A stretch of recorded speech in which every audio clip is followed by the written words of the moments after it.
안녕하십니까. 여러분들의 장점을 찾아주는 남자 사주상담가 이교입니다. 여러분들의 사주 실력을 쑥쑥 높여주는 사주 포인트 시간이 되겠습니다. 오늘은 지지충에 대해서 설명을 드릴 텐데요. 지지충이 사주에 너무 많이 활용이 되고 있기 때문에 이것을 세세하게 나눠서 오늘은 사해충에 대해서 살펴보도록 하겠습니다. 지지충이라는 게 좌우충도 있고 사해충도 있고 진술충도 있고 여러 가지가 있잖아요.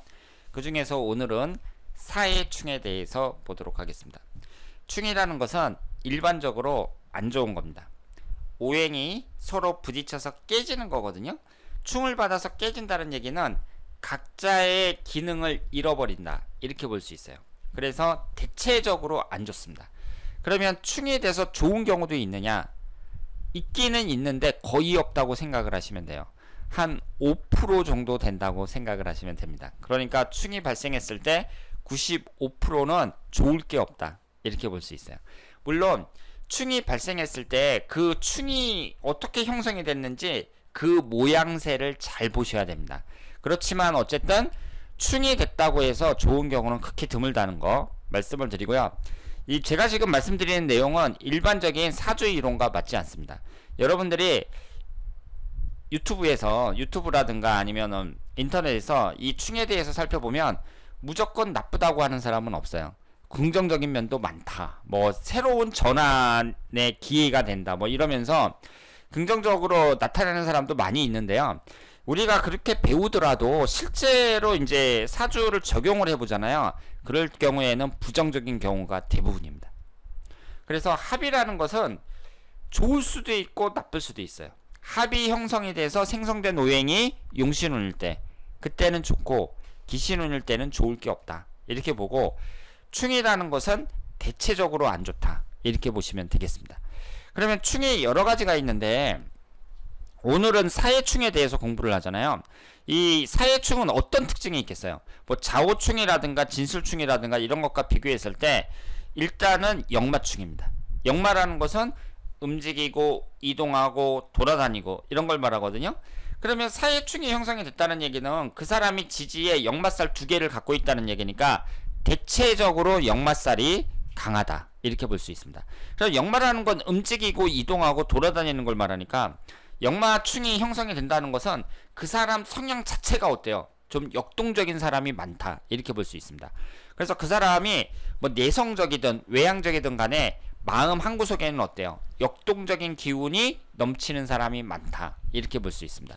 그런데 여러분들이 또 아셔야 될 게, 오늘 주제가 사해충이니까 이 사해충에 대해서 연구를 하는데, 이 사하고 해수라는 거 요 2개, 이 2개의 오행에만 빠지시면 안 되고요. 일단은 가장 중요한 것은 십성이에요. 지금 여기에서는 이 첫 번째 나와 있는 이 예제에서는 인성운하고 재성운이 충을 받거든요. 그래서 수기운이 화기운을 극하는 형상이니까 인성운이 충을 받아서 깨지는 이런 형상이란 말이에요. 그럼 인성운이라는 것은 학문운이라든가 어머니 이런 걸 나타내니까, 아, 이 사람은 엄마 복이 좀 없다든가 학문 탐구하는 데 있어서 좀 어려움이 있겠구나, 공부하는 데 있어서 좀 어려움이 있겠다, 뭐 이런 식으로 생각을 할 수 있는 거죠. 그리고 모든 충이라는 것은요, 그것이 일지에 포함이 돼서 충이 됐을 때 효과가 있는 거예요. 그러니까 월지하고 연지가 충을 받을 때보다 일지를 포함해서 충이 될 때 영향력이 크다고 볼 수 있고, 일지라는 것은 배우자궁이거든요. 그러면 사해충이든 좌우충이든 배우자궁을 포함해서 충이 된다는 얘기는 어때요? 배우자운이 안 좋다, 이렇게 볼 수 있습니다. 그러니까 충이라는 것은 대체적으로 공통적인 게 있어요. 뭐 좌우충이든 사해충이든 진술충이든 이 충이라는 것은 배우자운이 안 좋다, 월지 일지 포함해서 충이 됐을 때, 그리고 그때 갖고 있는 십성을 보고 판단을 해야 된다, 이렇게 말씀을 드릴 수 있습니다. 그래서 이 충을 설명을 할 때 뭐 사화하고 해수는 물하고 불이니까 손에 잡히는 게 아니잖아요. 그리고 간목하고 인목하고 신금이 충이 될 때에는 금속하고 나무니까 손에 잡히는 거잖아요. 그러니까 인신충은 실제적인 충이고 사해충은 정신적인 충이고 막 이런 식으로 막 설명된 것도 많이 있거든요. 그런 것들이 그게 사람만 더 복잡하게 만드는 거예요. 그러니까 이 충이라는 것이 일지를 포함하고 있을 때는 대부분 배우자 운이 안 좋다는 거, 이것하고 십성을 보고 판단하는 게 바람직하다 이렇게 말씀을 드리고요. 다만 사회충은 역마충이니까 역동적인 기운이 강하고 특히 사업하는 사람에게 있어서는 유리하게 작용을 하는 경우도 있습니다. 그러면 첫 번째 예제를 보도록 하겠습니다. 이분이 임자년, 임자월, 기해일, 기사시 이렇게 되어 있는데요. 현재 그 당시에 45세 미혼 여성이고요. 지방에서 한지 공예를 한다고 했습니다. 가난한 어린 시절 공부에 관심이 없었고요. 그리고 30세에 갑자기 어머니가 세상을 떠났다고 합니다. 그러면 15년 전에 30세에 떠났으면 일찍 부모님이 돌아가셨다고 볼 수 있고, 동생 권유로 전문대 도예과 입학해서 공부를 했고요. 공방 차리고 출강도 하지만 금전적으로 부족하다고 합니다. 연애에도 관심 없고 혼자 살고 있다고 했습니다. 그러면 한번 잘 보세요. 임자년, 임자월, 기해일, 기사시 이렇게 되어 있는데요. 오행의 구성이 목기운이 없습니다. 목기운이 뭐예요? 목국토로 관성운에 해당이 되고, 관이라는 것은 남자하고 직장운을 나타냅니다. 그러니까 남자에 관심이 없다는 거예요. 남자운이 없으니까, 사주에 남자운이 없으니까. 그리고 또 뭐가 없어요? 금기운이 없죠. 금기운이 뭐예요? 자식운이거든요. 그럼 여자 입장에서는 남자운도 없고 자식운도 없어요. 그건 뭐예요? 가정운이 꽝이다 이렇게 볼 수 있죠. 그렇기 때문에 혼자 살고 있는 거예요. 여러분들이 여기서 주의해야 될 게, 제가 오늘 주제가 사해충이니까 이걸 이 사주를 분석하는데 그럼 사해충 갖고 또 다 모든 것을 분석하려고 하면 안 돼요. 그러니까 사주 분석의 기본은 음양오행이라고 볼 수 있습니다. 그리고 여기서 재성운이 엄청 강하죠. 전체 8글자 중에 5글자가 재성운이거든요.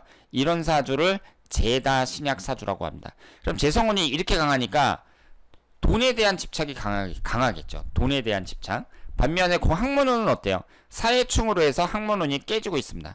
그러니까 학문운보다는 돈 버는 쪽으로 나가야 되고, 이런 사람들이 학문운이 약하니까, 학문운이 약하면서 이 학문운을 극하는 재성운이 워낙 강하니까 어릴 때부터 공부를 못하는 경우가 많이 있습니다.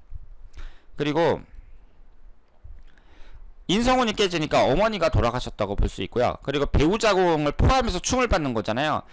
그러니까 이분은 남자운은 정말 안 좋다고 봐야죠. 그리고 이분이 이제 어린 시절부터 이렇게 살아온 것에 대해서 문제가 뭐냐면은요, 공방을 차리고 출강도 하지만 금전적으로 부족하다 그랬는데 어렸을 때부터 장사를 했었어야죠. 이런 사람들은 사업을 하든 장사를 하든 어릴 때부터 돈 버는데 집중을 했어야 됐다 이렇게 볼 수 있습니다. 게다가 이분은 역마살도 강하니까 이런 사람들이, 이렇게 재성운이 넘치는 사람들이 돈을 벌어야 돼요. 그리고 흘러가는 대운에서도 이 금기운이 식신상간운이 같이 들어오고, 그리고 나를 강하게 해주는 토기운도 계속 들어왔거든요. 돈 버는데 유리한 사주였습니다. 그래서 이분이 어렸을 때부터 돈 버는데 집중을 했었어야 되는데 그 점이 아쉽다 이렇게 볼 수 있습니다. 이분이 을해년, 신사월, 계해일, 신유시 이렇게 되어 있고요. 여자분입니다. 현재 그 당시에 22살이었어요. 미술을 전공하고 있고 미인이라고 합니다. 엄마하고 사이가 나쁘다 그래요. 엄마 속을 많이 섞이고, 그래서 사주 상담을 받아보면 엄마와 떨어져 살으라고 한다는데 그게 맞느냐 이렇게 이제 질문을 하셨어요. 그러면 이분의 사주를 보겠습니다. 을해년, 신사월, 계해일, 신유시 이렇게 되어 있고요. 지금 여기에 보시면 일지하고 월지가 충을 받아서 깨지고 있습니다. 그런데 일지가 뭐예요? 배우자궁이고 월지가 어머니궁이죠. 그러니까 이 사주는 지금 월주하고 연주가 천간지지 다 충을 받고 있고요. 그리고 일지하고 월지가 또 충을 받고 있어요. 어머니 궁인 이 사화가 양쪽에서 사해충 이렇게 되고 있습니다. 일단 충이 많다는 점에서 이 사주는 여자분이 미인이라고 하더라도 이 사주학적으로는 좀 약점이 많다고 볼 수 있습니다. 그리고 비견겁제가 강하니까 내 자존심이나 고집이 세다고 봐야 되고요. 그리고 여기에서 부모복은 어떻게 봐야겠어요? 부모복은 어머니를 나타내는 인성운은 3개인데 거기에다가 또 어머니 궁이 충을 받아서 깨지고 있고, 그리고 아버지를 나타내는 게 뭐예요? 재성운이잖아요. 근데 아버지를 나타내는 재성운이 충을 받아서 깨지고 있단 말이에요. 이런 식으로 봤을 때에는 부모복이 안 좋다고 봐야 됩니다. 부모복이 안 좋다고 봐야 돼요. 그리고 여기에 또 뭐가 없어요? 토기운이 없죠. 남자를 나타내는 토기운이 없는데, 이 토기운이라는 것은 제가 뭐라고 말씀을 드렸죠? 그 심리적인 관점에서 규율, 규칙, 심리적인 억제력 이런 걸 나타낸다고 했습니다. 근데 이게 없어요. 그러니까 여자는 이제 자유로움을 추구하는 여성이라고 볼 수 있고, 그 엄마하고 이제 마찰이 생길 수가 있죠. 22살밖에 안 된 이제 여대생이라고 볼 수 있는데, 이제 미술대학 다니면서 자기가 이제 하고 싶은 대로 이렇게 행동하고 이러는 데 있어서 사주학적으로도 부모 운이 별로 안 좋고 이러니까 행실이 그렇게 막 그 모범생 스타일은 아니라고 봐야 되잖아요. 거기에다가 역마살은 상당히 강합니다. 역마살이 강하니까 그 마음속에서는 막 역동적인 기운이 막 흘러 넘친단 말이에요. 그러니까 여자가 가만히 있질 못하는 거죠. 그래서 어머니하고 마찰이 생길 수 있고, 그러다 보니까 사이가 나빠질 수 있다, 이렇게 볼 수 있습니다. 그래서 이분 같은 경우에는 이제 그 일지와 월지가 충을 받고 있는데, 이것이 이제 뭐 부모라든가, 지금은 부모와의 관계로 나타나는데 앞으로는 또 배우자 운에 있어서도 좀 이혼할 가능성이 높은 그런 사주라고 말씀을 드릴 수 있습니다. 그런데 다행스럽게도 일단 흘러가는 대운은 비교적 괜찮아요.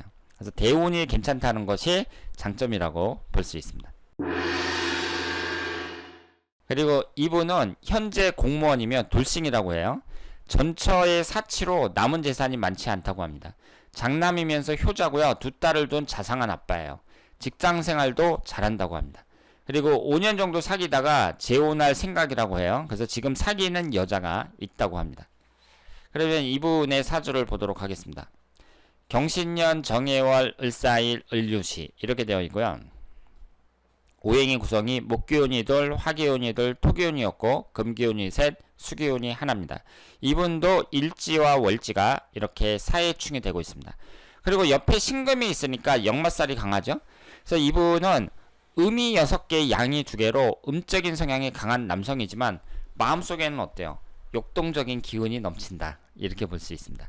그래서 역마살이 강한 사람들이 사실 성공하는 사람이 가장 많은 건 사실이에요. 왜냐하면 내가 막 그 역동적인 기운이 넘치니까 이것저것 막 해보는 거죠. 부동산 투자도 한번 해보고 돈이 될 만한 거 한번 해보고 막 이러면서 이제 성공할 가능성이 가장 높은 사람들이 역마살 강한 사람이다, 이렇게 볼 수 있습니다. 근데 이분도 어때요? 여지없이 배우자궁이 깨지죠. 그러면서 이혼을 했습니다.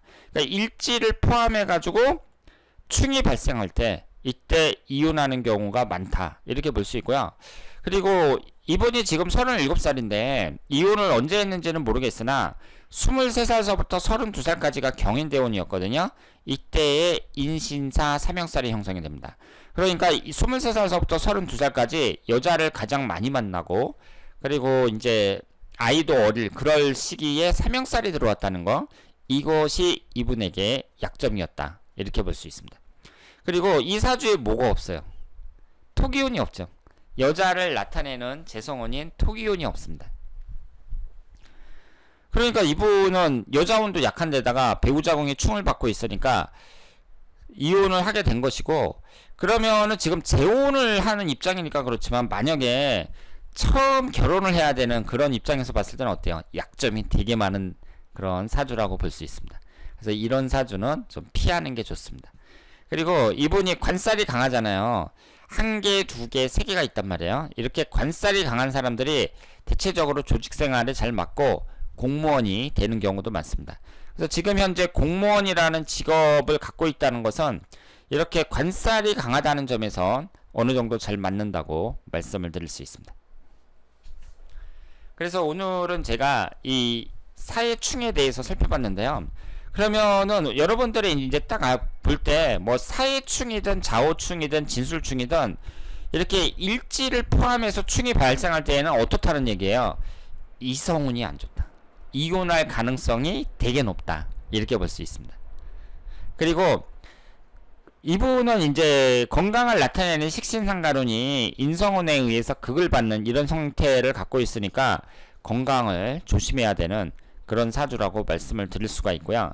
우리가 이제 오늘은 이제 사해충만 딱 떨어뜨려 놓고 이제 공부를 하는 거니까 사회충의 이제 특징이 역마라는 거. 이 점이 중요합니다.